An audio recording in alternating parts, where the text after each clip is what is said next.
Mas pinadali na ng Metro Manila Development Authority o MMDA ang pag-check at pagbabayad ng multa sa mga traffic violations sa ilalim ng No Contact Apprehension Policy o NCAP.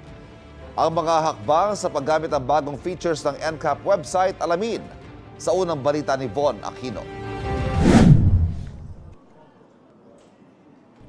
Kita sa mga litratong ito na kuha ng mga CCTV camera ng MMDA ang mga motoristang gumagamit ng cellphone habang nagmamaneho. Meron ding hindi naka-seatbelt. Mga halimbawa ito ng mga ebidensya ng traffic violation sa ilalim ng No Contact Apprehension Policy o NCAP na kabilang sa mga bagong makikita sa myhulika.mmda.gov.ph website ng MMDA. Kung magche-check lang ng violation, ang plate number at MV file number lang ang kailangang ilagay. Pero para magamit ang lahat ng bagong features, kailangang mag-register.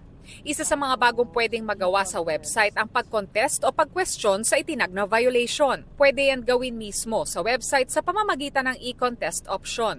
Gumawa ng ticket at ilagay ang lahat ng detalye at i-upload ang lahat ng required na dokumento. May TAD officer na po na magre-review niyan ng inyo pong rason kung bakit hindi kayo dapat ma-issuehan ng ticket. Ino-notify po kayo kung kailangan mag-hearing through na rin po yan, Zoom meeting. Kung hindi lang iisa ang sasakyan, pwedeng i-register ang mga ito sa iisang account para isahan ang notification sakaling may paglabag.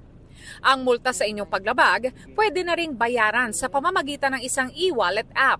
Ayon sa MMDA, gumagamit sila ng 186 AI cameras, 348 CCTV cameras at 100 body-worn cameras sa panguhuli para sa NCAP. Madaragdagan pa nila ito habang patuloy ang paglalagay ng mga CCTV. Sa datos ng MMDA as of November 30, umabot na sa mahigit 250,000 ang naitala nilang traffic violations. Nasa 119,000 lang dito ang validated. Ito po ay about 47% ang confirmation.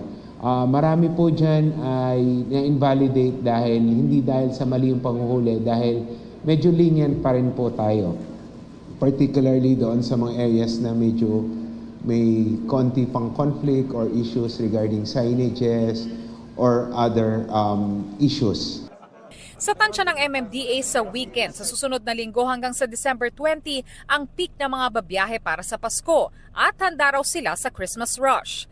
Pero sana raw ay huwag ding dumami ang mahuhuling traffic violators. Itong unang balita, Von Aquino para sa GMA Integrated News. Kapuso, huwag magpapahuli sa latest news and updates. Mag-iuna ka sa balita at mag-subscribe sa YouTube channel ng GMA Integrated News.